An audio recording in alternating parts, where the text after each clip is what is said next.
you BonsaiTime podcast listeners. This is your host, Kevin, and welcome to the place for history, horticulture, and having fun. In today's episode, we're doing something new and exciting over here, and we're having our very first guest host. And that person is none other than Angelica Ramirez. In today's episode, we find Angelica in Spain, having done a workshop with Nick Hopes, the British bonsai potter who now resides in Spain. This was right before she went to the trophy of this year, February 2026. In today's episode, it talks a lot about a lot of things. I'm excited to tell you it's a good one. But also, I want to say thank you, as whether this is your first time listening or you've been here from the beginning. We appreciate you and this amazing community you've helped create. If you got feedback, ideas, or suggestions, send them our way at bonsaitimepodcast@gmail.com. And if you want to hang out with us in real time, jump into our Discord channel, BonsaiTime Podcast Chat. This episode is going to be really fun. Please be mindful of the audio, as it was recorded with some great mics, but it was recorded on one single track, so the editing was a little difficult. Please sit back, listen, and enjoy. And always remember, bonsai on. Hello, everybody. My name is Angelica Ramirez. I'm here on behalf of the BonsaiTime Podcast. I'm here in beautiful Frigiliana. How do you say it? How do you say that? Frigiliana. Frigiliana in Spain. I'm taking a workshop, a pottery workshop with legendary Nick Hopes here. And we're interviewing him, having a conversation about his work here and the week we've had here. So why don't you go ahead and introduce yourself, Nick?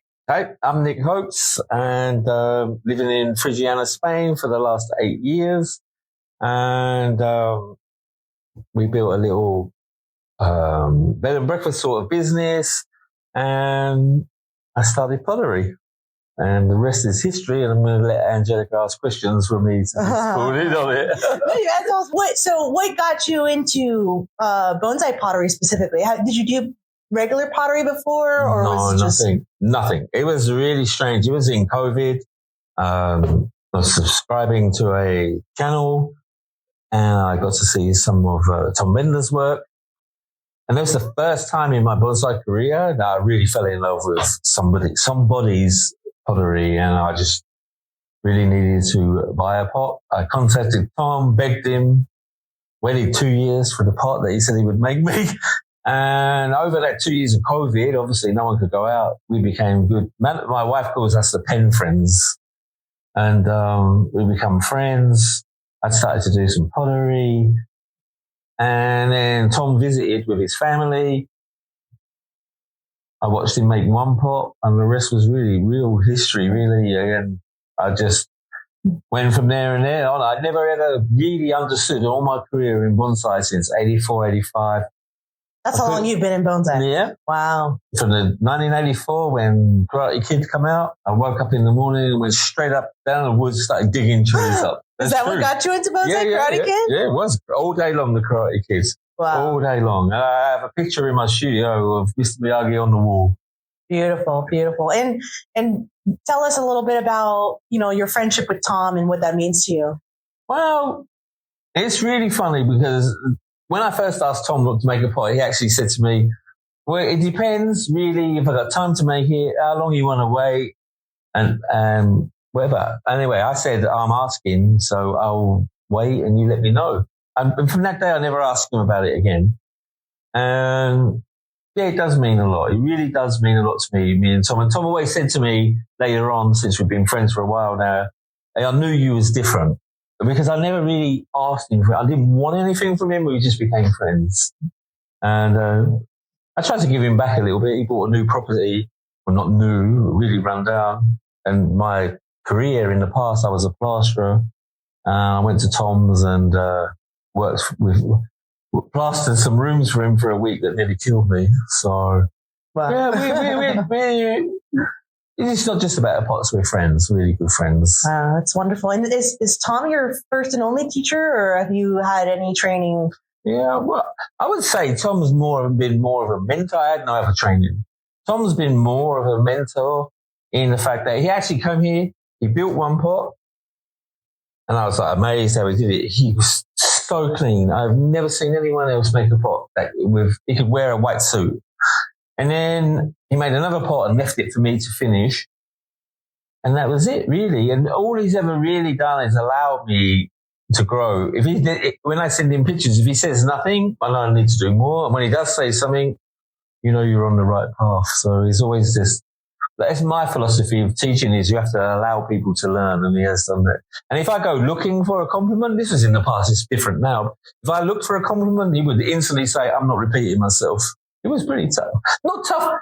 Not tough. He challenged you. Well, because we all want a validation of what we're doing.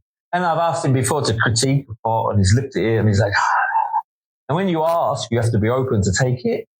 And then he will come away and he go, I'm really sorry. I found all the bad bits, but it is beautiful. I'm just trying to get you to keep improving. So Wonderful. It was being I think it was trying to find your own way, and people just started to know that he was my friend, and obviously you're influenced on it, and trying to find your own way of breaking away from that and becoming yourself is the most difficult bit, but that takes time as well. Mm-hmm. Go on. Mm-hmm. I lost track of the question I was about to ask, but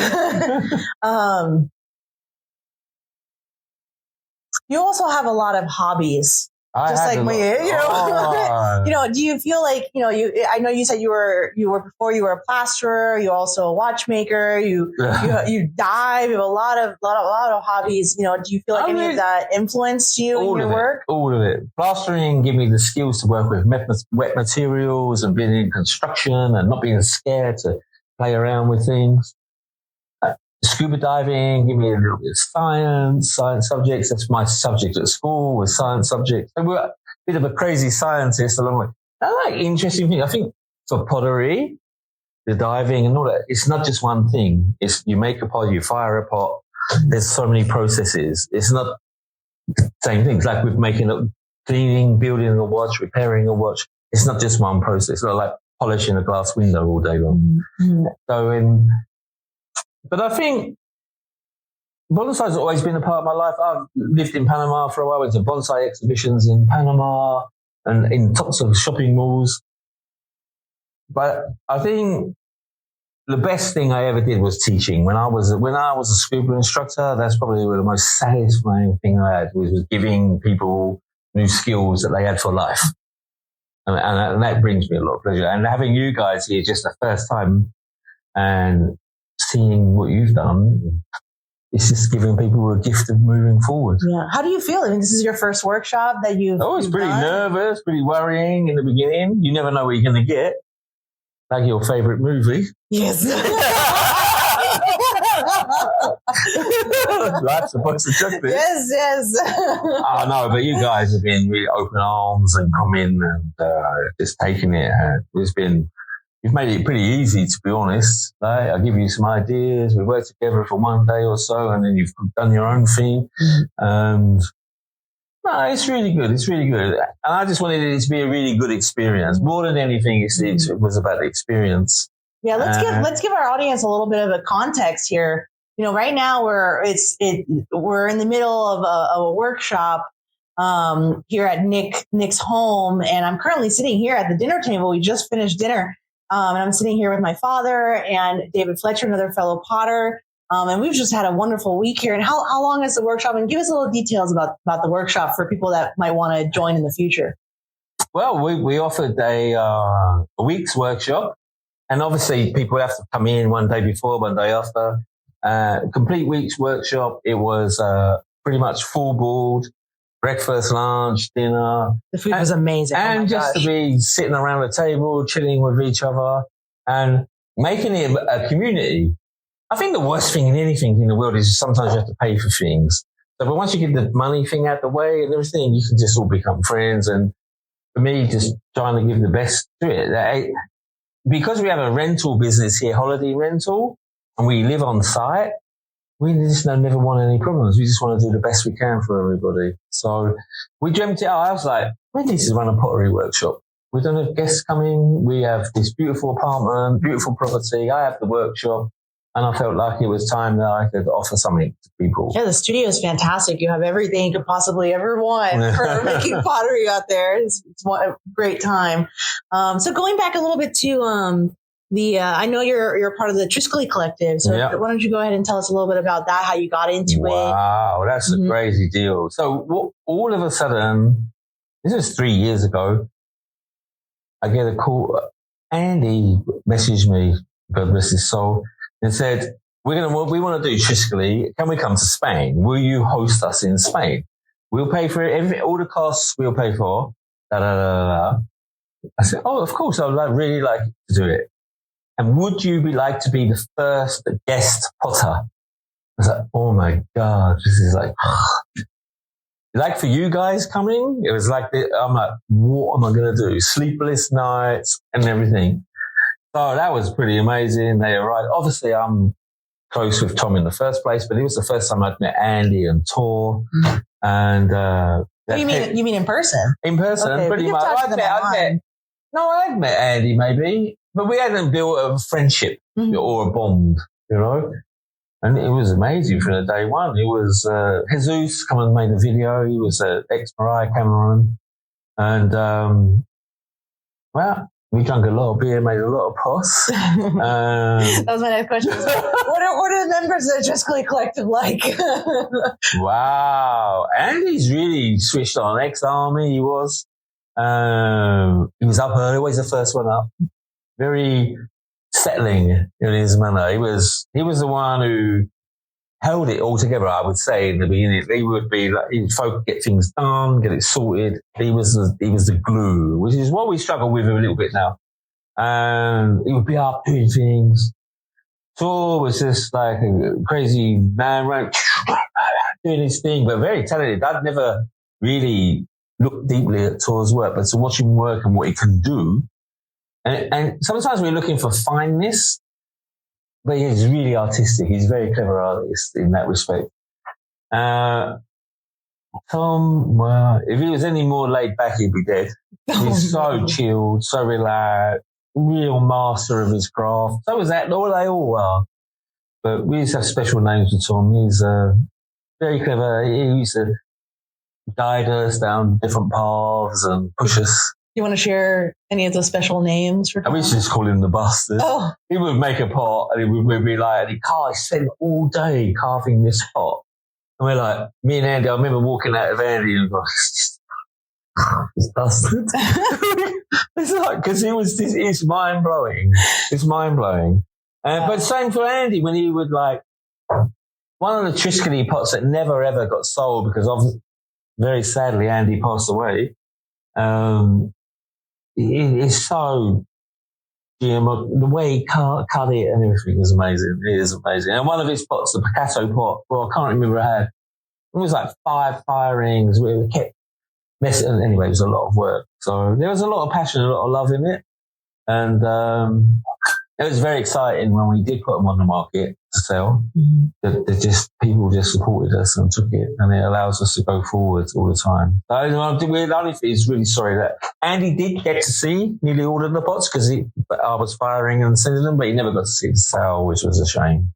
But, yeah. How do you feel your process of making pots differs from the other members of the group? I think I'm just an individual. But I listen, learn, and then move my own way.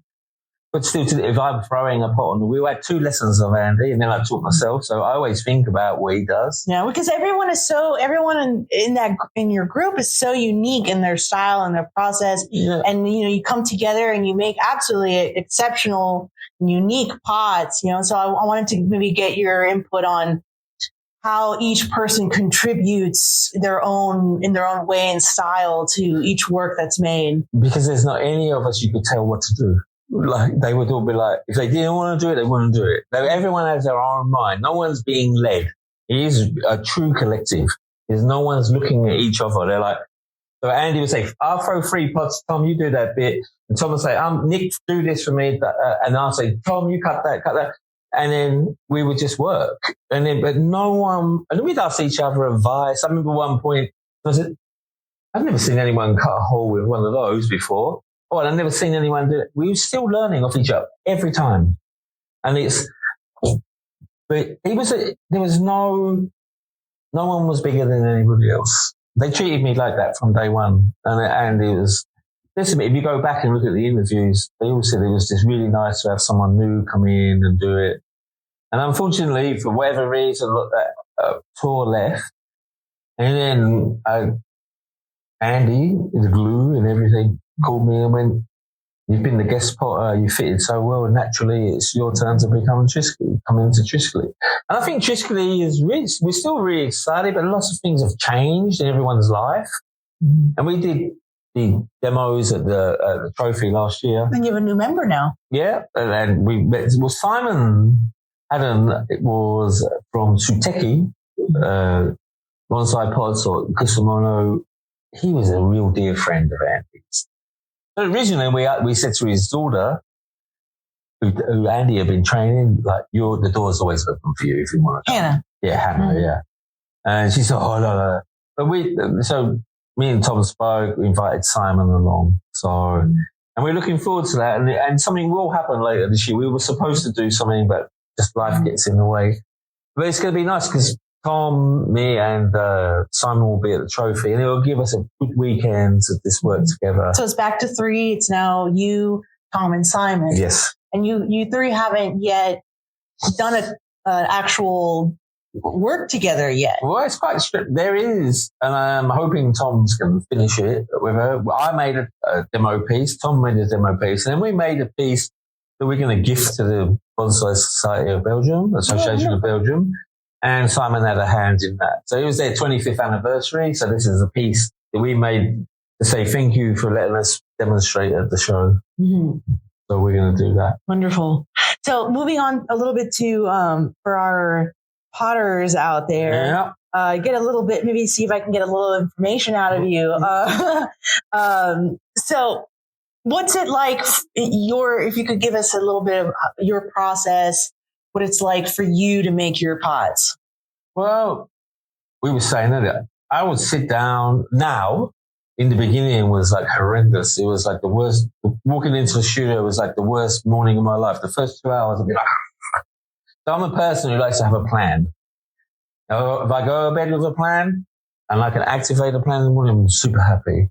So you plan your pots? Yeah, plan them to a point, not to finish it. Like I'd be doodling indoors, everything, and I'm like, I've got to make that pot. Because one thing I've observed working with you this week is that a lot of times your creativity and your making something really exceptional comes about in the moment. It does. Right. So you'll try to draw something out and you have all these wonderful ideas, but then in the moment is when it really comes together because you're not sure before. Actually, but no, then in the I'm moment sure you come of the together shape. with something great. I'm sure of the shape, pretty much. But the detail and the finishing and the foot design and things like that, that is definitely an evolution in my mind. And I really like that. I like to look at it, step back, add something, take it away, maybe take a picture, and just, I like it to look visually stable in my mind, might not in somebody else's, but I like to just look at it. I'll play with a bit of clay, roll a piece of clay, twist it, but it pretty much I know, like the last pot you've seen, or the one that you bought, just that little detail. But that little detail on the foot is everything. That's what just changes the whole pot. Mm-hmm. And so that's what I like to do. Just make it. That's what makes it mine. Mm-hmm. But my process is from start to finish. So I have an idea. Maybe I roll the slabs the night before, especially in the winter. I will. In the morning, I start, and I like to get the main bulk of the shape done, and then develop it. Maybe walk away, think about some more, and then finish it the next day. So, it really is a process. Unless it's just a quick small pot that I want to make for the garden or something, but anything major is a real process. Mm-hmm. Do you have a preferred type of material you like to use with your work? As in clay? Clay, glaze, tools. I really like, I tend to stick to the same 3 or 4 clays. And I tend to use the same glaze on different clays to get different effects. Mm-hmm. And I have a glaze that I really like, the one that I first used on the dragon pot. And that's a slightly changed recipe from a quite famous recipe. Go find it. And the beauty of my evolution is I don't have enough electricity power for a big electric kiln. I have a small one, so I had to find a gas kiln, which is really scary for me. It's a different animal. It's like 10, 12 hours out of your life just being there. What it gives you in the atmosphere of it and the flames and everything. So Do you prefer the gas kiln over the electric? I like the ease of the electric, but I like what the gas kiln gives me. And the gas gives me a bit of my crazy sciences. I get to twiddle with things, check the flames, look into people, like move the chimney, look at it, and then put it into reduction. So it's that plays to my crazy scientist side. And do you ever, when you're building your pots and you're designing your pots, do you ever consider, what do you consider in that design process? Do you consider the tree? What do you consider? That's quite strange. Of course it has to have a tree. And sometimes it is. I get asked for commissions and then I see a picture of a tree and we work on that together, which is one of my favorite things is if I have a client comes and we sit down and work together. I've actually had a client from England who actually brought a picture of a tree and we spent the whole day and worked on the pot together. So that's really working on a tree for a pot. And then sometimes I just make the pot. And I've had conversations with Tom and others and I say, what are people going to put in this pot? He said, we're all artists, and if someone buys that pot, that's their job to put something in it. So, but I do get it. Lots of people say, you have to, what tree am I going to put in this pot? Or you have to make pots for trees. But honestly, I like to make pots for me. My whole deal from day one was I wanted to make nice pots for nice trees, for nice people. And you even have moments, so you told me a story where you had made a pot that you weren't super happy with. And then later someone buys it and you're like, wow, what is someone, you can go ahead and tell us that story. Well, I was at the trophy and I had a pot.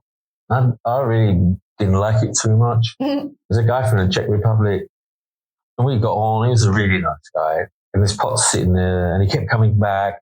And he said to me today on a Sunday, I really like to buy that pot, but I can't afford that much. Can I have it for that much? And I was like, and he's looking at Tom because he knew Tom. And I'm like, and he said, how about if I bring you some beer? I'll buy you some beer. I went, you bring the beer, you can take the pot. And I never thought that pot would ever sell.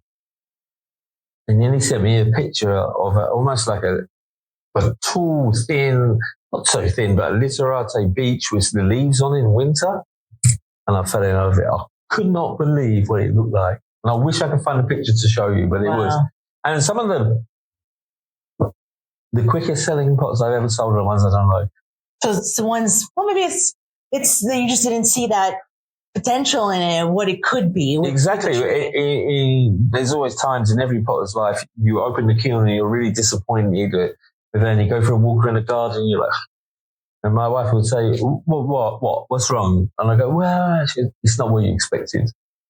And that's sometimes you get not what you expect. And that can be a disappointment, but then you sort of educate yourself to say, what's good about it? And how can I again, maybe you can show some pictures.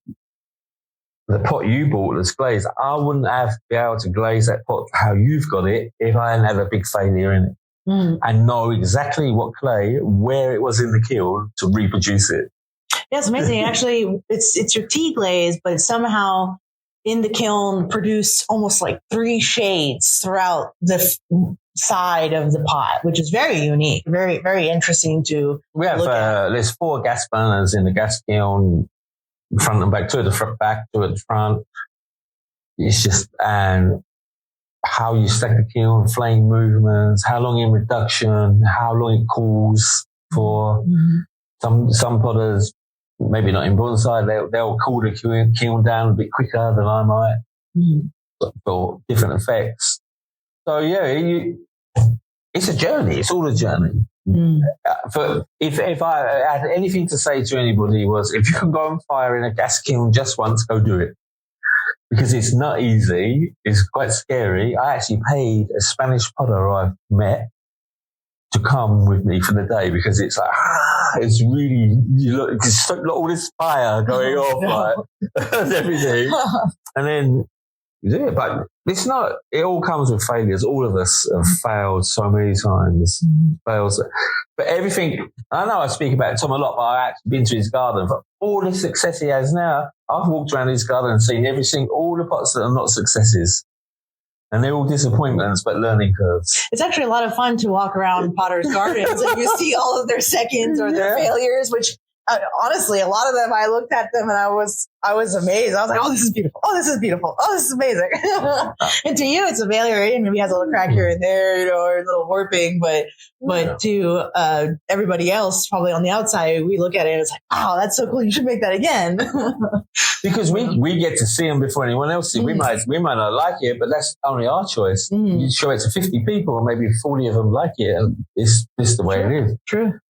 And what inspires your work most? I know Tom has been a very large influence for you. It was like my the first two years, maybe it inspired me to do my best. But your pots are actually very different. Yeah, for sure, because I moved away. But because Tom's pots are very different, so I tried to find my difference. You have to speak your own voice through your work. Yeah, you have to.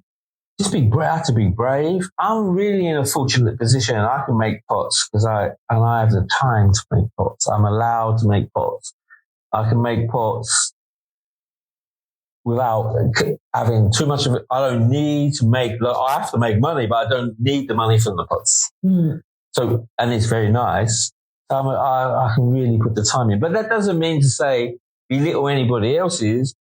My advice to everybody is just make them as best you can make them. If you work that way forward, make them the best they can be, the rest comes. Quality. If you can make quality, it'll always stand up.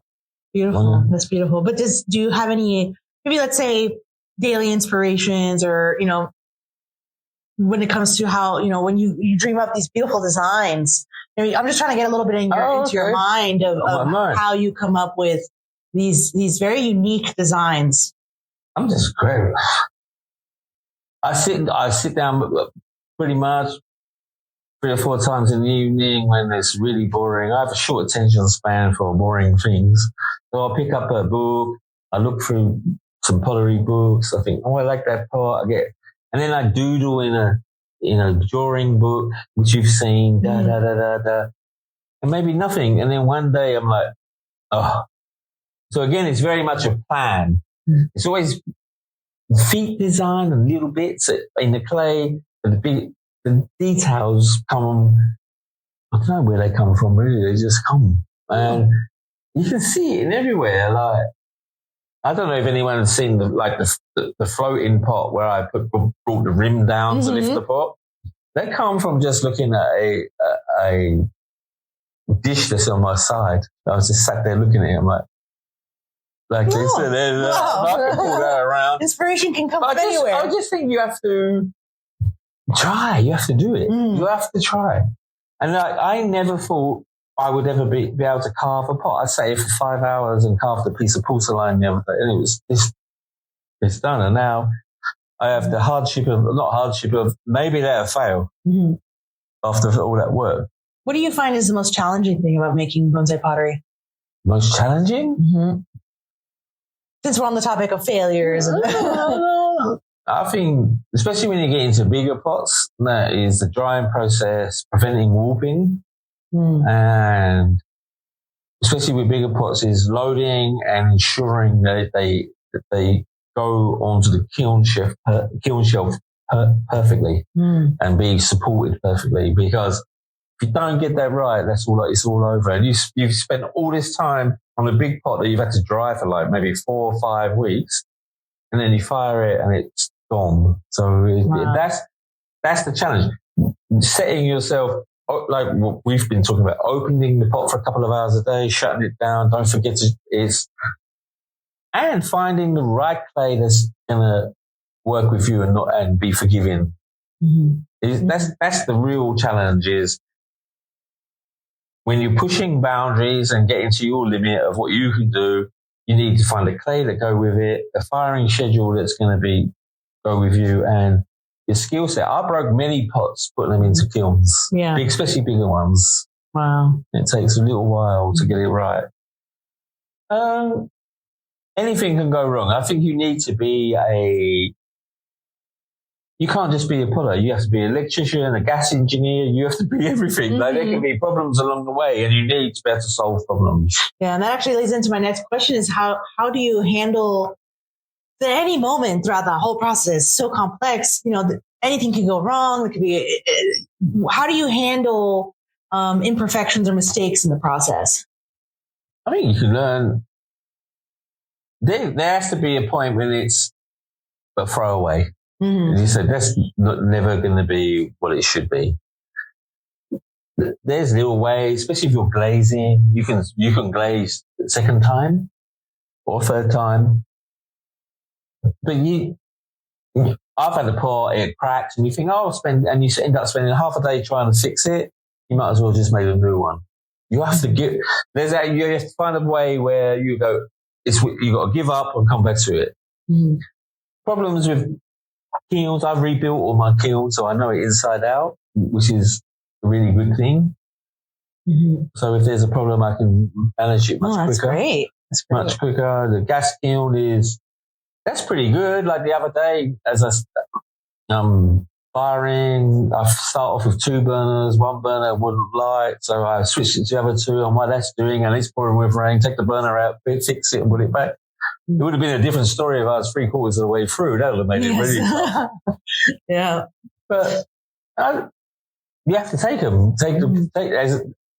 It can be so disappointing problems, but you've got to take it as a learning curve. You have to learn for it. It's this. Like you just built some amazing pots and you've done really, really well. But that's just that's the one part of it. Now we have to bisque fire it, glaze it, and get it to somewhere. Well, I had a wonderful teacher. Yeah. But like you said, it's only the first part, and there's a lot more to come. And it was, I've appreciated and loved pots and potters for all these years, and now finally getting the chance to make them myself is a completely different animal. That I thought I appreciated potters before. That's how I was. Exactly. And now I'm like, wow. No one should ever ask a potter for a discount because that is so much work. You remember when I showed you the clay and the water content, how much grog and the absorption? Mm-hmm. It's just been on Facebook today. When you say clay is vitrified, many people think it's like waterproof. Mm-hmm. That's not the case. The more grog in it, the size of the grog, like the clay you used is 5% absorption after full vitrification. It will take on 5% of its weight in water. Wow. Yeah. So that porcelain is almost zero, everything. So the less absorption, the more frostproof it will be. And everything. So I didn't know that till someone told me. I would never have known. Mm-hmm. So for frostproof countries, for frostproof pots, pretty much will be under 5% absorption. There's all these crazy things, and you just sit down with another pot and they'll tell you, what? Mm. It's mad scientists. Wow. But that's the great thing about our community is that a lot of us, most of the people I've met in bonsai and bonsai pottery community are so willing to, just take you under their wing and share that information freely to help you grow within the community and be a part of everything with everyone. I think teaching is probably whoever teaches anything is probably one of the most rewarding things you can do. And you also get better as an artist yourself. For sure, because you see other people's work, you teach, makes you more confident. Mm-hmm. And of course we like to keep things for ourselves. Of course there has to be little secrets of what we do, because if you give it all away, there's no growth for anybody. Because they got it all in one go. So if you give everybody everything they need, how are they ever going to find anything new? Because they're not looking, they're not making mistakes, they're not going forward. A lot of these challenges you have to go through yourself. For sure. Yeah. But pottery, I really enjoy it. I never thought I would be able to make what I make. I really wouldn't. But I don't like to fail. And if I wasn't making really nice pottery, I wouldn't continue because that's the sort of person I am. It's not for me, but I think I'll keep going. I'm 61, 62 this year. I think I've got a few more years of making some, keep moving forward. You got plenty of years ahead of you. I think there's more to come in me. I think there's more to come. And I want to keep pushing the boundaries. And I'm really happy for anyone to come and yeah, it's been a fantastic workshop. I could not rate it higher. We have some good company. Dad's been here, David's here, and I learned from everybody. You have to learn. What else can we say? I found as a teacher that, as much as you teach, you learn from your students as well. I think that's what it is. I think, as I said, the deal with teaching is you have to allow your students to learn. The biggest question that you can ever use, the best question I think as a teacher you can ask your students is, what do you think? Because it brings them out. You have to say, you know what I mean? I can tell you, but it's better for me to say, well, if I showed you a pot and say, how do you think I made it? Rather than tell you, then you can start thinking in a wider way. It's a really good gift of a question. Forces you to be a little bit more, use a little bit more of your critical thinking skills. To figure it out. Yeah. What's your proudest achievement as a potter so far? Many people won't like this, but the deal was, first one was becoming a member of the European Bonsai Potter Collective, and I have to give many thanks to Alex for that, because I bombarded him from day one with all the pictures of my first pots, rubbish pots, and he was never ever critical of me and everything. We got there. And I think this getting my first pots that went to Mariah, and I know, well, anyway, we won't say, I was just mind blown that my pots went there and they sold, and that blew me away. I never thought that I would ever hit that height in pottery. And just like you guys, like you wouldn't, imagine being in bonsai. I was never a great bonsai stylist. I can look after trees. I've had collections, left them, traveled, never. And then to be here and start a pottery career this late in my life, and now loads of people know who I am. That's like a journey I never ever thought I'd be on. Because I do love people, but I'm a recluse as well. I couldn't tell. That's wonderful. How do you see the relationship between bonsai artists and potters at the current moment in time? I think it's really healthy. I think you just have to ask us. It's been really difficult in Spain. Spain is no disrespect to any of my Spanish friends, they really love Japanese pots. I know that's a little bit of a loaded question, because there's different subsets of the community that some people they want very traditional pots. Yeah. Some people want, are more open to contemporary style pots, right? And, certain people, it has to be a certain way to be with a certain tree, so how do you feel your pots have been received and how that relationship? I think they've been received really well in Europe. Spain's been a bit of a bang your head on the wall. And it's not my favorite environment to be in. I've kept plugging along. I've kept my exclusivity of I always will make commissions and pots for people in Spain. And very slowly, it's starting to happen. Like I just got 2 really nice commissions for really nice Spanish trees, which is lovely because they come to my house and we talk about it. So we're starting to change their minds slightly. Yeah, well, that's interesting really you say that, because it's funny to me, over time, meeting all these potters around the world, one thing I found weirdly in common with several potters is that they are not nearly as appreciated in their home territory as they are from other parts of the world. I talk to potters in Japan and, or anywhere around the world, and it's amazing that people from other countries love their work, but then right in their home turf, maybe not as appreciated as it could be. But it's interesting that you say that. I think we all like to travel. It's like you can have a local bonsai nursery, but you drive your car 100 miles to go to a different one. Or you have in England, you'd have a Ford motor car, but everyone's buying from the Japanese motor. Maybe it's a little bit of you want what you can't have, you think? Well, I think I see life as a growth. It's when you start golf, I don't play golf, but I tried. You buy cheap golf clubs and then you develop as a person and you want better and better and better. And you just become your own, you buy what you want. Like you becoming a bonsai pot collector and being here is like going and broadening everything. But it is strange. I no disrespect to the Spanish. They have some of the most amazing trees on the planet. They're very rooted for now in Japanese pots, and they really love it. And in fairness, you can pay a lot for a handmade commissioned pot from a bonsai potter, and sometimes you can buy a pot, a vintage Japanese pot for the same money. So I understand that too. Yeah, and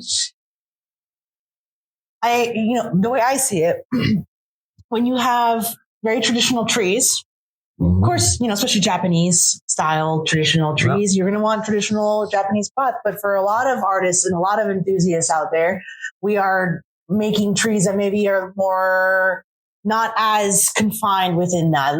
People talking in the States about, there's an American style, there's no name for it. There's different cultures around the world that have their version of bonsai, and that's a good opportunity for, potters and artists to make their own work, speak their own voice and their own personality through their work. And it doesn't necessarily have to be the ultra traditional Japanese style. Japanese pots can be with Japanese trees, but then, not every type of bonsai needs to be with a Japanese style. I think pot. As humans, we made it that way. It's bonsai tree and a pot tree and a tray. And then we started labeling it all.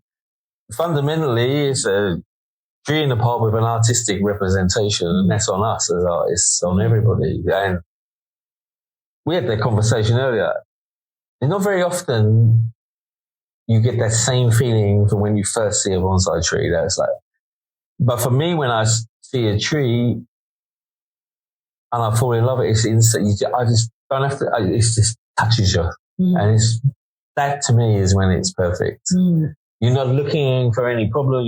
It's just like the whole composition is just like, wow. I don't have to look for it. I don't have to find what's good or bad. It's just there. And I think that comes with, you have to push yourself as an artist, as a bonsai potter, to say, this is me. At some point, you have to say, this is me. And if you, and you have to be prepared if you put yourself out on display to take criticism. I would just say that people should give constructive criticism rather than be nice about it. You don't have to be rude about it. No. Give your critique without being mean. And I think bonsai going to an exhibition again is very much really nice because you get to interact personally with people rather than online, and it's better to do it that way. Have you gotten any pushback from anybody in the community? I know you said that some of the Spanish are I had one guy they said, two. I'm not interested in European bonsai potters. I'm only interested in Japan. Straight to my face, which was okay. I didn't need to. I was just introducing myself. It was that's rough. And another really nice guy I respect a lot said they're just too far out for us. We just want basic, simple. But so that again, so that made me go to basic, but with mine. I'm not doing the same feet that the Japanese do. They're my feet, which makes them my pot. That's kind of the wonderful thing about the fact that it's an art, right? That we can have all this variety. And I always, at least in my opinion, I always felt that in order to, let's say you go to a museum, right? You go to an art museum and you have all these different styles of paintings from the Renaissance to the Impressionistic to the abstract. And it's not until you've seen all of them that you truly appreciate each one, right? So if you were only to see traditional Japanese pots, maybe you might get a little tired of it, right? Exactly. And at the beginning, I'll be honest, at the beginning, I didn't quite appreciate it because that's all I saw, right? And then it wasn't until later looking at and studying all different types of art out there, all the different types of bonsai pottery, that I can come back now and look at the classical Japanese pots and appreciate the skill and quality for what they are, right? So I feel like having each member of our community, each style and type of artwork that we do allows us to appreciate each part of it. I totally agree. And talking of art, you can, if you only looked at one art, you don't know what you like. You've only seen one. Mm-hmm. You have to go to a wide exhibition, and we're all different. There'll be somebody standing there looking at a painting for an hour that you'd only give 10 seconds to. And then the next 2 paintings might be the ones that you love. Mm-hmm. And that's what it's not. It's about you. Mm-hmm. It's do you love it? Yeah, do you love it? That's what makes it fun. You're not going to please everybody all of the time. Yeah, there's something for anyone, for everyone out there. That there's always going to be something that you'll enjoy that's unique to you. I just wanted to go back a little bit about pottery, and people can say about, oh, they're really expensive or this. Mm.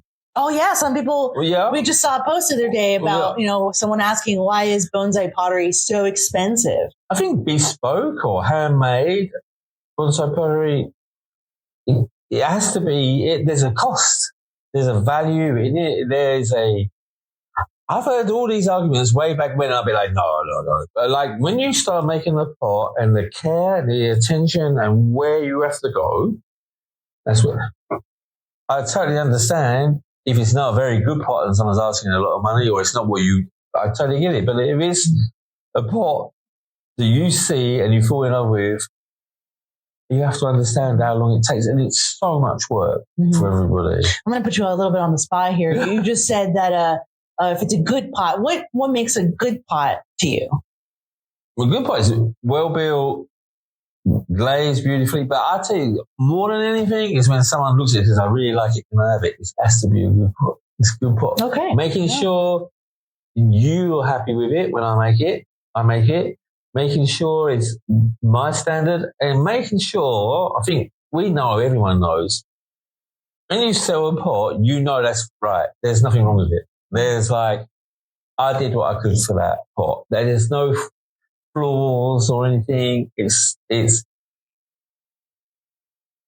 my pot. It's been built by me. I've done it. I know all the processes. I haven't had to bend it, twist it, repair it, or anything like that. It's done. So basically, as long as it's functional for your needs and you like it, that's all that matters. I'm more than happy to keep pots if no one wants them, but I'm more than happy when people take it. It's not all about the money. It's like someone really loves the pot. That's validation. Yeah. And I know some people, I'm different. Some people are collectors of pots, and I get that. They're looking for really specifics and everything. Everyone has their own taste as well. Yeah, for sure. That's when we get into asking opinions. It's like my opinion might be different to yours. Yeah. How do you give a solid critique? Keeping your own tastes out of it. Well, you have to critique it. Is it functional as a bonsai pot? Boom. You're finished. That's really all it is. It is. Everything outside of that. The rest of it is, will it fit my personal. tree? Is it how I like it? Is it what's going to bring me pleasure? And yeah, I've heard Alex from you say, get a pot, put it outside, get it with lots of patina, get something in it. And there's other people with pots that never see a tree in their life. Yeah. I like actually all types. I like a pot with patina, very aged antique look, and then I like a pristine, beautiful, glossy pot. They each have their own place. Yeah. But they should be. They shouldn't be wobbly. I don't like the feet wobbly. Well, that's part of the functionality. Yeah, I like the feet to be straight. So it has to be able to hold up the tree stable. Yeah. It's not going to fall over. So therefore it can't be wobbly or leaning. I do quite like pots that have heavy trees in them, but they look really fine. I do like pots that have, I like the holding. Okay. Do you know what I mean? Like lifting the tree up rather like than sort of like elevated. Yeah, just holding it like I'm holding it. Like rather than the pot being this, it's just, you have to see my face. Sorry, people. It's like just holding it. It's like, not unsteady. You know what? It's like just, I've got you. Well, I've seen different pots. Different pots can get different feels. So you can have one that it just kind of feels like the tree is sitting on it and it's very heavy, bottom heavy. And depending on the feet, it could actually feel like the tree is floating, elevated off the table. So you can get different feelings depending on how it's styled. That actually leads into the next question is how do you feel bonsai pottery fits into a composition with a tree? Because a lot of times you'll get different opinions, mixed opinions. And the biggest one I hear all the time is that the pot is simply just a frame for a tree. Well, then is the tree just a frame for the pot? you can reverse it both ways. You know what I mean? Because there's some exceptional. We're gonna get some pushback on that one. Well, I don't know, but there's some exceptional pots with not so exceptional trees in them. So like it's like both ways. Yeah. So as I will go back to it, yeah, it is a composition. Mm-hmm. But you know, when you really look at the first thing you should see is the composition. It'd be like, wow. And then you go, ooh, that pot's really nice. Oh, that tree's been built really nice. But the composition for me is the first thing. And then you're like, oh, that's a beautiful pot. And then you can break it down and look at it. But it has to look good. To me, it has to be. I especially like pots that is more than just a holding of the tree. It's more than just a frame of the tree. I like the idea that the pot adds to the story of the tree, right? Yeah. So if you have that's the whole idea. You have a composition. Yeah. You're composing something. You're composing, let's say, a story. And what part does the other aspects of your display, not just the tree on its own and everything else is there to make it look good, right? The idea is not just a season. It's not just kind of a little bit of a two-dimensional of a display.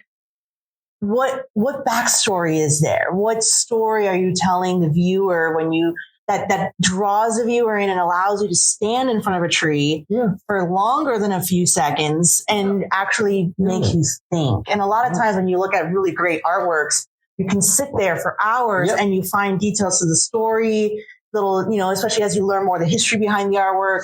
You start to appreciate all the little aspects of that makes a full story rather than just this is a painting. And that's how bonsai potters and bonsai artists work together to build that story. And it is that's the story.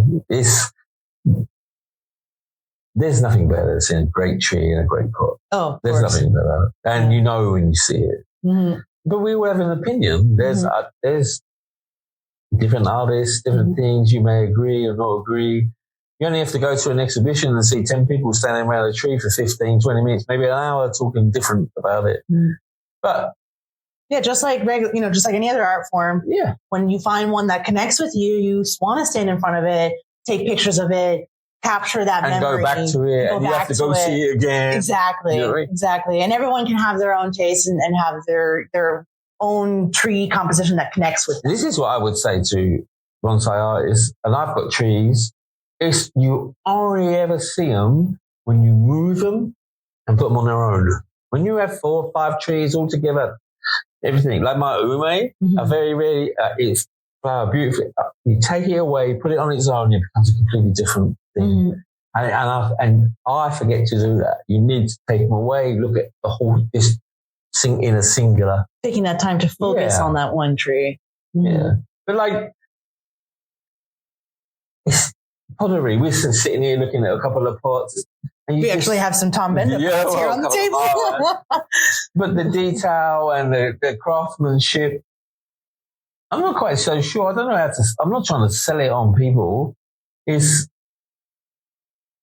just when you next see a really great pot, just ask yourself, how did they make it? See if you can sort it out. There's a lot of real skill in some of the pots. What do you mean by that? Like if you can't tell how it was made because it was made so well, or well, ask yourself, if you had it, how would you make the design on it? How would you put it together? How would you deal with it? This little pot here, I know this pot. Maybe you can take a picture and send it. I know all this detail was done with a piece of wood, and I wouldn't even know where to start. Oh, Tom, one small stick to do all his carvings. Well, we see him last year. You see him at the trophy last year. He didn't have a big toolbox, does he? And he doesn't. But we like to. I don't know. I don't really know. It's you know when it's good and you know when it's bad as a potter. Yeah. I'm not, and I fully understand people have got to make money and everything. But just make the best pot you can make. And where do you see bonsai pottery heading in the future? Oh, I think it's amazing. There's so many new potters coming along, so many, and it opens the world up. As we all know, you start off as a new bonsai potter. It's a bit cheaper at the time. You want to. I think it's amazing. The more potters, the better. Yeah, there's a lot of potters out there, and basically a pot for anybody of all different price ranges and qualities and whatever you're looking for. You have to start with the basics. Probably a potter making it. You have to start with the basics, but the one, you just be driven and push yourself to go forward. Don't be scared just to try something. Mm-hmm. It's really important. How do you feel pots influence the art of bonsai? That's a loaded question. How do they influence? Yes. Because a lot of times, I think it goes the other way. I got a tree and they want a pot, or I'm going to give you a pot and you make a tree for it. Mm-hmm. I think that's a great way forward, and I know there are some people working like that. That's why I brought it up. It's a loaded question. Most of the time, most people in the community are going to have a tree and then they're going to look for a pot, right? But then what I found is that sometimes let's say you go to a show and you see a pot that you're just so in love with. You have no idea what you do with it, but you love it, and you buy it and you take it home and you put it on your mantle. And then later on in the future, it comes to you. You think of a design or a tree that would work perfect, or maybe you find it at a nursery and you're like, that's it. Yeah. That's the tree for my pot that I have sitting there. Yeah. So in my mind, I started to come to this realization that it could go either way, that the potters actually have a lot more influence in how the art form moves in the future than they might think. For sure. So if you're at an exhibition and you don't just look at the pot for what tree have I got to put in it, what tree could I find to put in it, and what could I bring in it? Yeah. Maybe there's a pot out there you're like, I heard this a lot at the North American Bonsai Pottery Competition in Rochester. Which is a great success, I hear. So thank you. No, the community really turned out, and they did an amazing job. All the pots were phenomenal. But I would walk around, and something I'd hear people whispering all the time is, I don't know what tree I put in that pot. We hear that all the time. I have a friend keeps saying, you need to put trees in your pots. You need to put trees in your pots. Yeah. And someone else needs to put trees. What I would like to challenge people by responding to that is make something that'll work with that, right? Yeah. Invent something, create something no one's ever seen before that would work with that, right? Sure. And that's kind of the challenge there is, potters making something different. May not be everyone's cup of tea, but it's a good opportunity for people to have fun. Take it as a chance to have fun, create something you've never seen before. If it doesn't work out, who cares? You had fun, you made something cool and different, and you can have your 20, 30, 40, right, the traditional trees, the beautiful trees, and then you tried something different and it didn't work out or it worked out great. It's all part of the fun of being in the community. Not everyone's going to have a tree in an exhibition. Not everyone wants a tree in an exhibition, but they may want a tree in a pot that's their tree, and in the pot they wanted, or they built it to get as a composition for them. Mm-hmm. I don't know. It's I'm trying to think what he was asking me. I was going to leave myself in. When you walk around a show and there's potters, just look at what there is. And we all have a budget. We all know what we want to spend. And don't be afraid to ask. Don't be afraid to talk to us potters. The potter community is great. Everyone's because we're nobody without you guys. Mm-hmm. So we would just be making garden pots otherwise. Mm-hmm. And potters love to see their work with trees. Oh, so if you buy pots, that's a thrill. And you put a tree in it, send the potter the pictures. They love to receive them, and it inspires them more. It is a real thrill. It is a real thrill. Mm-hmm. But the scary thing as well is transporting pots is really rough. Oh yeah, tell us about how you how you get your pots to the trophy. Oh my God. I thought that was fascinating. When my ever suffering wife has spent the last week wrapping and doing them all and everything. And sometimes I ship them with a driver who can't do it. Most of the time, even when I ship to the US, is with FedEx. Mm-hmm. Do you ship your pots to the trophy? Yeah, I am this time. We'll actually go to my friends in Eindhoven, Holland, and then I pick them up from there and drive them. Well, so you send them to a friend. Yeah. Then you pick them up from that friend and take it to the trophy. Yeah. That's a process. Yeah, for sure. Wow. It's a long way to drive from here. 3 days and 2 days and all the tolls, it'd be like the prices of pots would double. Oh, no. But no, and then when I send them, I pack them and then I spray foam everything and all that. So it's like this box. You pack That's them really the scary bit. That's the scary bit. I've only ever lost one pot, but that was always a prototype. long story. I always tell all since I buy a lot of pots, I always tell potters, especially ones that haven't shipped before, let's say outside of the region or whatnot. I always tell them, pack it like it's going to drop out of a plane. Pack it like a balloon. Pack it like a balloon that can bounce. Mm-hmm. Like it's like there's nothing. If it can move in anything, it's going to break. Mm-hmm. Even if it's in a box, right? Like a wood box, it'll break against itself in the wood box. It needs to have some sort of padding. I used to buy guitars and restore different guitars and everything. And you know the cases for guitars and instruments? You can't ship in them. They're breaking them. They'll break the instrument themselves. Yes, exactly. Even a hard case with a guitar in it, they'll break it. Yeah. You have to pack it differently. I actually had a school cello that broke like that. They shipped it by the plane. And it's supposed to be these hard cases, but the case itself broke the neck of the cello. It felt like crying when I saw it. Good thing it wasn't my own cello, but it was still pretty rough to see all of them break. I wanted to ask, you're a pot collector and now, congratulations, the curator of a bonsai collection coming along. Because I've heard it lots of times. What shape of pot is the most popular pot for people to buy? What is the one they're looking for? I hear that round pots are not so popular, rectangles are better, or... Mm-hmm. From what I've seen, because obviously I haven't talked to everybody that's buying pots, but there's always going to be a commonality when you see potters and what they're making. And of course, there can be the argument that that's what's easiest for them to make, but I really doubt that. I think potters are making, a lot of times they are considering their audience and their customers, and they're more likely to sell rectangle or oval pots. Yeah, I agree. And it makes sense because a lot of times with a rectangle or oval pot, you can position a tree a little bit easier. You can make it, it's more versatile. Right. And whereas maybe a more specific shape is only going to be more for a specific type of tree. You're more likely, let's say you go buy a pot, you really like it. You're more, that in the future, you're more likely to use a rectangular pot. You're more likely to use an oval pot. So I think those, in that case, would be the most popular for that reason. Yeah, I agree. Mm-hmm. But, let me think. Do one. And with pottery, don't be afraid to experiment with glazes, slightly different firing schedules.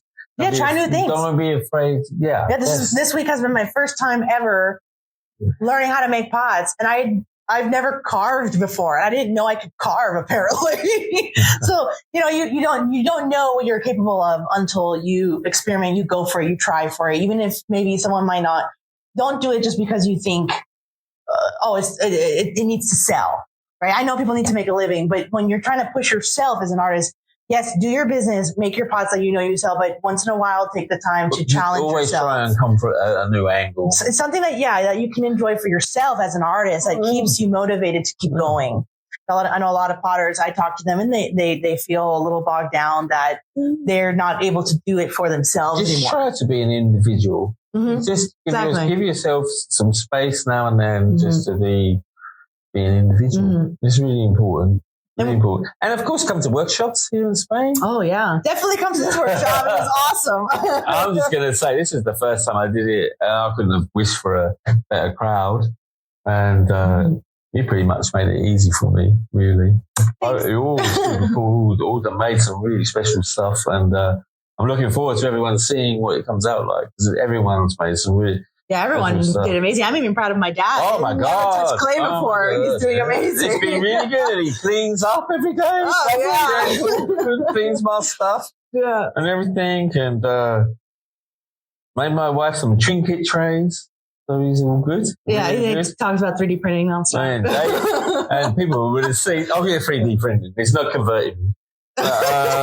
Everyone's both my dad and David are trying to convince Nick to get a 3D printer so they can talk about it with me for about 5 hours a day. Nerd about it the whole time. But then like David come and he brought this really beautiful 3D printed template. Mm-hmm. And he had an idea in his mind. I've seen he brought a pot that he made from a template, and then we used the same template, but then we changed it.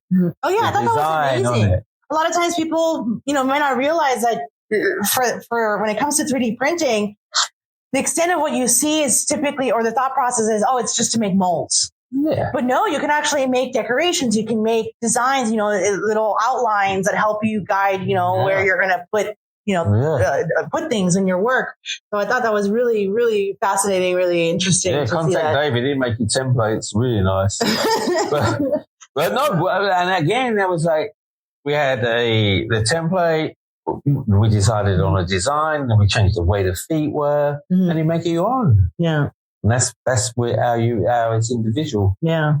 And what advice would you give to any potter out there, whether they're brand new or seasoned professional? That's a hard question. No, just do what you got to do. Work to the best standard that you can achieve. Care about what you're doing, and don't be afraid to try something new. Change. Just don't get bogged down in doing the same thing over and over. We all have a same thing that we make money from. Yeah, look for that eureka moment. That's what I like. That moment when you go, like that little floating pot I made that does it. Oh my God, I really like That's that. actually something I really, really appreciate about bonsai pottery. A lot of times people, they're so caught up in the rules of bonsai. And we're going back to the trees. Yeah. We're going back to the trees because this is I feel like this is very important. You get so caught up in the day-to-day and every detail, what's supposed to be for the trees. And you forget to just have that, when you first get into bonsai and you have that childlike wonder that you see everything for the first time and you just love it, right? People, you lose that over time. You feel, you get so bogged down with everything, all the details in bonsai. I feel like bonsai pottery, from what I've observed for the community, it allows them to regain that sense of childlike wonder. For sure. You have to and enjoy it. Don't. I started bonsai in 1984. I was on the committee of the Ken Bonsai Club. I went to Japan in 2005. That's where I met Peter Warren. I had lunch with Kobayashi. I had tea with Mr. Kato. And I wish now that I'd absorbed more of it. Like, it's only when you get older and them experiences have gone and you can't go back, you think, I wish I absorbed more of it. I told you about the Suiseki that I sold. And then, it's just... Go ahead and tell us that story again. What? I was pretty young then. Well, not young. I was 39. We went to Japan. It was a dream to go there. We did a 10-day tour on a bonsai tour. Japan Journeys. James, hello. Have you ever missed it? And we went to... You want the whole story about when we had the tea? And, whatever you like to tell. Crazy, so... You don't have to tell it either. No. Anyway, we ended up... You teased it. The audience is going to want to know the story now. We go to a bonsai village. Anyway, and we all piles in, unannounced, to Mansayen. And Mr. Kato was looking out the window like, oh my God, what's all these people doing here? And we walked into the tea. It's really weird. There was like 20 of us. Then we sat down. He come down and had tea with us. He just sat there. He was amazing. But I was at a point in my life when it was just like, yeah, I'm here. Didn't really know more. And I bought this little viewing stone. It was like, I don't know, 6 inches. And I had it. And I never really give it the reverence it deserved. And then one day I sold it. And then now I'm like, why did I do that? It's the worst. Don't sell what you've got. And that's a big thing in bonsai. Don't keep chopping and changing. Give yourself the time. You need to keep a tree for 5 to 10 years at least to get the best out of it. Don't give away. Maybe not the best advice for people that like to hoard things. I know a lot of people that don't like to get rid of things. Japan changed my life. The way they do things differently, kindness, the politeness. It was a huge change. There was a time it didn't even... I thought me and my friend Nick Pierce, who has the bonsai shop in Whitstable, Kent, I did my first bonsai workshop with Marco Invernese when I was about 20 years old. Wow. And I don't know where I was leaving. It was just... Anyway. It was amazing. Anyways, what you're saying, I guess what you're saying is just to appreciate the moments, appreciate the things that you have, and the trees that are in your life while you have them. Try to keep your trees for longer than you think you should. Mm-hmm. Like, it's nice. We did it. I did it. Everyone trading up. But you only truly get the best out of it. Grow with your trees. Yeah, grow with your pots, grow with your pottery. That's what it is. We all got to do the time. In this modern day world of like ordering from Amazon, getting it the next day, and everything, that's not bonsai. Mm-hmm. I have a friend who in Spain, and I said to him, just plant some seeds. He's like 30. He goes, I'm young, Nick. It takes too long. And my advice to him was, the time's going anyway. It's going anyway. Yep. So the day you plant it doesn't matter. You don't have to wait. It's happening. Mm-hmm. Before you know it, it's going to be gone. Time keeps moving. It does. Yeah. It does. Wow. I only have a few more questions for you. But what's something, let me ask this one first. Do you have any projects or things in the works that maybe you want to spill the beans on? I'm really starting. I've got a little thing to start working with some porcelain, which I have. And you're going to share your secrets? No, it's being carved. It's at the base glaze and the carving done.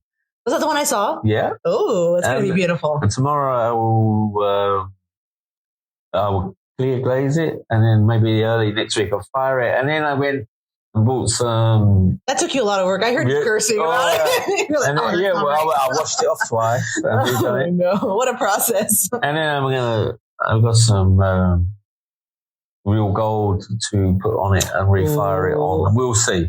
We'll see, because it's really early. Yeah. That's one thing people don't realize, is that even with the pros, we all make mistakes. You have to repeat or redo things. I'm no artist at all, but over the 5 years, my drawing skills have improved because I use it. Mm-hmm. My brush techniques are improving. So, like, it's what else? I don't know, I'm always looking for the next nice pot, really. It's going to come one day. Like when I make the triangle pot, I think I made some small one. I made a big one. Someone fell in love with it. Made one for the Triscali Collective, which someone bought. And you should make more of those floating pots. Those were pretty cool. We got some ideas for that, which you've given me one. I think maybe that'll be the next one. Oh, yeah, that was a lot of fun to sit down with you. We both had our notebooks out, and I drew some concepts for you. And I think the first one you were like, "What is that?" You were like, "Nope." And the second one you actually liked it. I do like to knit that. That's the point. And that was another one. Maybe they'll become a pot with an element of water in a different way. Not pumped or anything, but we'll see. And I made my first sui man recently. Oh, that was beautiful. Which I really liked, sitting right there. Right behind us, actually. Which I was really pleased about. It turned out beautiful. But very elegant. I got a long way to go. There's some beautiful people in Switzerland making sui bands. Phenomenal quality. Do you have any favorite potters out there that inspire you? Or you admire? Besides Tom, we already know Tom. Tom's Tom now. What does that mean? You're so used to him now. No, he just always amazes me, and I can't wait to see his work. And we're all a bit. No, there's a point. None of us really want to be influenced. We want to continue being us. Mm-hmm. So when you see something new from Tom, or Tom sees something new, it's like, I can honestly tell you, Tom's just made a pot. He made it. And the next day I sent him the picture that I drew 2 years ago. It's the same. And that's the point. We all thinking it's who gets there first. Mm-hmm. So, you might have similar ideas. Who gets there first? You got there first, apparently. I would tell you one of the most unsung heroes of bonsai pottery in Europe is Maria Jose Gonzalez. Oh, I love her. I got to visit her in her workshop, and it amazes me that this woman, she's got the most dainty, cute little hands, and she makes the most perfect, ginormous pots. She's got 5 kilns. That I really nerded out going to her studio. I have to say, I think she's one of the most unsung heroes in bonsai pottery world. And I know she's a woman in it. She got a recognition from the Spanish Ube Bonsai Society a couple of years ago. But It works phenomenal. Oh, I think it's absolutely amazing. And then she inspired me. We're really good friends. When I met her a long time ago, and then when I was first doing pots, she would send me a video of how to finish them like that. So we're really dear friends. And she also does like bronze sculpting as well. I didn't know that. They're beautiful. They're amazing. They look real. We were trying to help each other. I helped her buy a new electric kiln. She was looking for one. We all work around. We all like Jose in Alicante. He's shipping his pots to my friends. We all work together. We all try and work together. So, but yeah, I think Maria was, I really like her work. She inspires me. And she's so, this dainty, frail lady who really don't, she goes, Nick, can you take a pot for me? So let me take it. She just, it's amazing. I mean, I just saw the quality of her work, but the size too that she can produce. Yeah. And then she has to call people over to help her because she can't lift it to flip the pot to put it in the kiln. So. I would really put her in something. If I could sell her pots to people, I would. If I could have a bunch of them here to sell, I would. And she's so creative too. Oh my God. That's one thing I think both of you have is that you're able to be creative. Yeah. But also make a very elegant pot. Yeah. Many people don't. Pot. It's funny you say about Tom. I don't mention Maria a lot, but we do at least have text or video message at least once a month, every 5 or 6 weeks. Because we're really, really good friends in that respect. And So you're cheating on Tom, is what you're saying. Tom's just letting me fly now. We're just friends. So it's really cool. I'm looking forward to going back to the Czech Republic and hopefully I'll get to sit with him and fire this. That'd be amazing. Take me with you. I would love to fire a wood kiln. They'll put you in prison for firing money, but he lives in the middle of nowhere. Wow. But yeah, he built his own wood kiln, didn't he? He built them all. He built both of his kilns. He built everything. Didn't he build his house too? Everything? Yeah, he's building it now, doing everything. But then, this goes back. Andy, for his new porch of his house, he made all the tiles for the floor. Wow. So, how nice is that? That's the fun thing about being a potter, I guess. You can make things for your home and for everything around you. It doesn't have to necessarily be bonsai. We call it a busman's holiday. It's you always work for yourself. Making a pot, I very rarely make a pot for myself. I can do with making loads, and it's really busy. Every single potter going to a major show is a huge thing to do, to get everything ready. Well, you've been getting updates all week from several potters doing their firings, and I'm over here wondering, oh my God, are they going to have it done in time? I do like really nice pots. And I like nice people as well. I think that goes a long way. If you need to be approachable. I find it lovely that you're so connected with all your friends, everybody, in the bonsai community and the potter community, that you all reach out to each other and you're able to support each other. I have a really good friend, Cassandra, on the other side of the village. She teaches pottery for a kitchen level. She calls it the perfection in imperfection. She's a sweetheart. She comes with her husband for dinner, and this is really weird. She goes, Lenny Kravitz is my idol, but I've changed it to you. Right. Oh. And she asked me, and on March the 6th, the other side of the village, I'm doing a glaze workshop for all the students. So completely nothing to do with bonsai. But they know I do glazes and I finish stuff differently, so they've asked me to go and do a lecture. You're giving back to your community. Yeah. That's wonderful. The community in Spain is massive. The government are really supportive of artisans. They give me a grant free of charge. That's how I bought my wheel. They're very supportive of artists here. Yeah, I submitted a full build and video, and they awarded me the artisan status in Andalusia, which is pretty cool. Wow. It was really cool. I couldn't wish for more, really. Yeah. I couldn't believe it. You're set up great here. I mean, you're in a beautiful home on a beautiful, it's basically a mountain with overlooking all of this valley with the ocean and the view. It's so picturesque. It looks like a painting. Just from the kitchen, just having breakfast every morning. You look out the window and it's like a scenery out of a movie.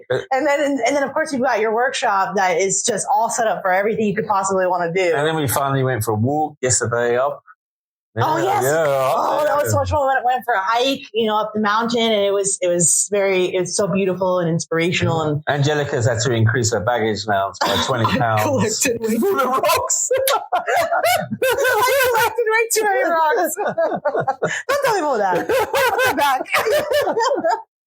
Oh, actually, I was thinking that I could use them, for texture for the pottery. Exactly. So cool. That's a great way. I don't think I can fit them in my luggage actually, but I like the idea of trying to, use them for texture. You should. Yeah. There's so many things to use for texture. Mm-hmm. Lots of things. You just don't be scared. Before I get in trouble, anyone thinking that I'm not taking them. She's borrowing them. She's leaving them in my studio. It's a constant reminder. And then just the last few things. What's one final thing? What do you want if there's one thing you can tell, what do you want the community to know about you that you haven't said already? My door's open. It's like, come visit. It's better in the winter or early spring. Come visit. The door's open. I'm not going to tell you how I make my glazes, but if you want me to help you in any way, I would. Mm-hmm. And I think I wouldn't be where I am now without with nobody not helping me. Mm-hmm. And I think that's the same for every. I told you that. Always offer the hand of friendship. And I think that's a great skill to take through all your life. Offer your hand of friendship. If they don't want it, there's no problem. But at least you did. Mm. That's beautiful. That's a great way to go about life. It is. I think it's the best thing. Wonderful. And how can the community find you, reach you? Well, the easiest way is on Facebook, Nick Hopes, or Maidenhair Ceramics, and Instagram is I might change the name, but it's been a part of my journey. It's called Bonsai Brit in Spain, and I tend to use both of those to put new work on. And contact me through there, and we can chat. I'll give you my WhatsApp number after then, and we can. Yeah, look out for the next workshop because this was phenomenal, and there's only a few slots on each one. Well, we originally designed this for people, but in talking with your dad, we talked about it today. I think the free is the perfect way. It just works right that way, and everyone fits comfortably, and everyone gets that personal, that one-on-one time with you that you're able to, and maybe you're a potter and you want to bring students to Spain and get some inspiration. We have the apartment you can rent. We always look after you. We can do things. We went to Malaga today. Oh, it was wonderful. Yeah. Your food here, fantastic. Better than any restaurant that was out there. So there is nothing better than sitting around the table with friends and eating. He's really been treating us actually. Every day he has made just like a 5-star, like Michelin star meal. Like yesterday you made paella with rabbit. And it was paella, yeah. Oh my God. But we have to give a big sing out to my wife in the wings. She supported us behind the scenes all the way. Yeah, Manu. Yeah. She's been doing the shopping, doing other stuff. And I wouldn't be out, and she's packed all my pots on the tray. My whole life changed when I met her, and to be in a 50-50 supportive relationship, it allows me to be the person I am today and to be able to offer this. And that's the most important thing in my life, more than anything. Yeah, it's been a lovely time. But I do appreciate you guys coming here, putting your trust in me.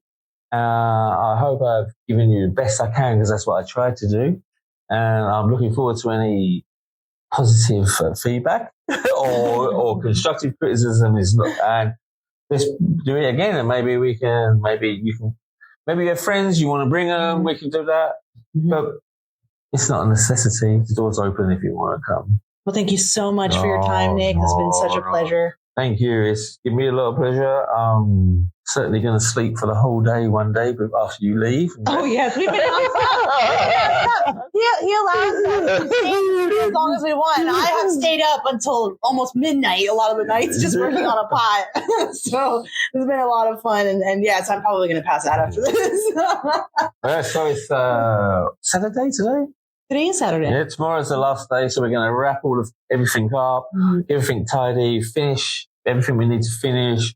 Take the pictures and roast a chicken tomorrow. And so excited. We had quiche today. Oh, yeah. Oh, we like talking about food. You see, that's the second thing is food. You get treated to a great time learning awesome pottery knowledge, experience, and then also full banquet of food. Like, it's so good. And the stay is phenomenal. It's just, and there's lovely little cats if you're into cats. You know, there's two cute little cats. And garden. And even if you don't want to do pottery, come on holiday because we look after you. Yeah. Yeah. It feels like it's honestly been like a resort here. But no, more importantly is you have as much as I've allowed you to grow, you've allowed me to grow, and you allowed me to take this chance and give you this chance, and you've given me a big chance too. So, and I really appreciate it. And it's humbling, and it means a lot. It's been hard work. You've all worked really hard as well. So I don't think I could wish for anything else. Just don't break my washing machine tomorrow. Oh, no. We're going to have to edit that out. Yeah. Thank you so much, Nick. We really appreciate it. No, thank you. And it's been my first podcast, so happy days. Oh, really? Yeah. Oh, wow. Awesome. Well, there you go, everybody. Take care, everybody. Bye-bye. Bye. The BonsaiTime podcast has been horticulturally crafted by Kevin Ferris, Ryan Houston, and Kelly Louie. And if you want even more bonsai magic, don't forget to check out the episode notes and full show extras at bonsaitimepodcast.com. If you're loving the show, help us grow like a thriving juniper. Like, subscribe, share, and spread the bonsai love. Got questions, ideas, or fan mail? Send it to bonsaitimepodcast@gmail.com. Your message might make it onto a future episode. Or everywhere you scroll, just search Bonsai Time Podcast on Facebook, Instagram, and YouTube, and catch our TikTok snips at BonsaiTime Pod. Follow the team on Instagram at Kevin_Ferris Bonsai, at Bonsai with Kelly, and Ryan at In Vivo Bonsai, and InVivoBonsai.com. Thanks for tuning in. Keep pruning, keep growing, and always bonsai on.